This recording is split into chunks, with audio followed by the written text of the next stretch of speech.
नमस्कार, जय हिंद दोस्तों। आज की इस वीडियो में हम जानेंगे लोकसभा 2024 के तीसरे चरण के 12 राज्यों के 94 सीटों का ताज़ा ओपिनियन पोल। और यह भी जानेंगे कि इस ओपिनियन पोल के अनुसार बीजेपी जिस प्रकार दावा कर रही है 400 सीट जीतने का, उसके इस दावे में कितना दम दिखाई दे रहा है। वही कांग्रेस इस ओपिनियन पोल में कितनी सीटें मिलने का अनुमान है।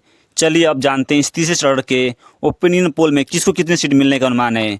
तो नमस्कार, बने रहिए हमारी इस वीडियो में। तो सबसे पहले हम यह जान लेते हैं कि वह कौन से 12 राज्य हैं जिनके 94 सीटों पर चुनाव होने हैं। इस लिस्ट में सबसे पहले असम की 4 सीट, बिहार की 5, छत्तीसगढ़ की 7, गोवा की 2, गुजरात की 26, कर्नाटक की 14, मध्य प्रदेश की 8, महाराष्ट्र की 11, उत्तर प्रदेश की 10, पश्चिम बंगाल की 4, दमन दीव की 2, जम्मू और कश्मीर की 1 लोकसभा सीटों पर चुनाव होने हैं। इस लिस्ट में सबसे पहले बिहार की 5 लोकसभा सीटों में बीजेपी को 2, जबकि कांग्रेस को 3 सीट मिलती हुई नजर आ रही है।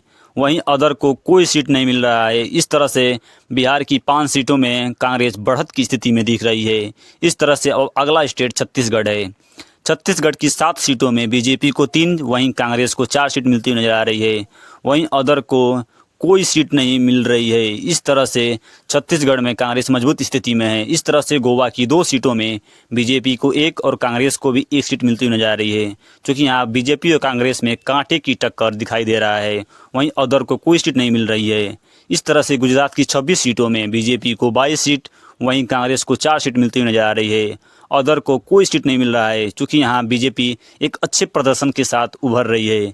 इस तरह से उत्तर प्रदेश की 10 सीटों में बीजेपी को 5 सीट, वहीं कांग्रेस को भी 5 सीट मिलती हुई नजर आ रही है। वहीं अदर को कोई सीट नहीं मिल रहा है, क्योंकि यहाँ पे थोड़ा सपा एक अच्छे प्रदर्शन के साथ उभर रही है। इस तरह से पश्चिम बंगाल की 4 सीटों में बीजेपी को 1, वहीं कांग्रेस को भी 1, वहीं अदर यानी टीएमसी जो ममता बनर्जी की पार्टी है वही 2 सीट निकालती हुई नजर आ रही है। इस तरह से अब अगला स्टेट जम्मू कश्मीर है।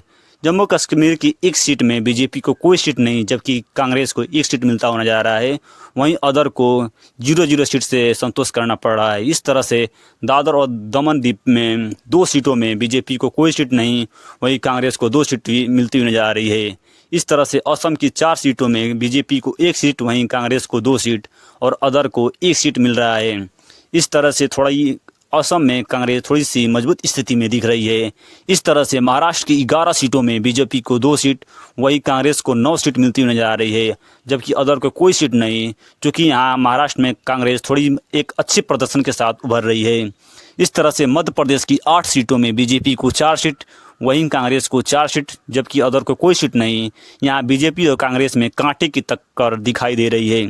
अगला स्टेट कर्नाटक है। कर्नाटक की 14 सीटों में बीजेपी को 1 सीट, वहीं कांग्रेस को 13 सीट मिलती नजर आ रही है।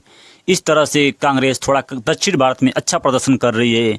इस तरह से लोकसभा की 94 सीटों में कांग्रेस 49 सीट, वहीं बीजेपी 42 सीट मिलती नजर आ रही है, क्योंकि अब कांग्रेस अच्छा प्रदर्शन कर रही है। धन्यवाद।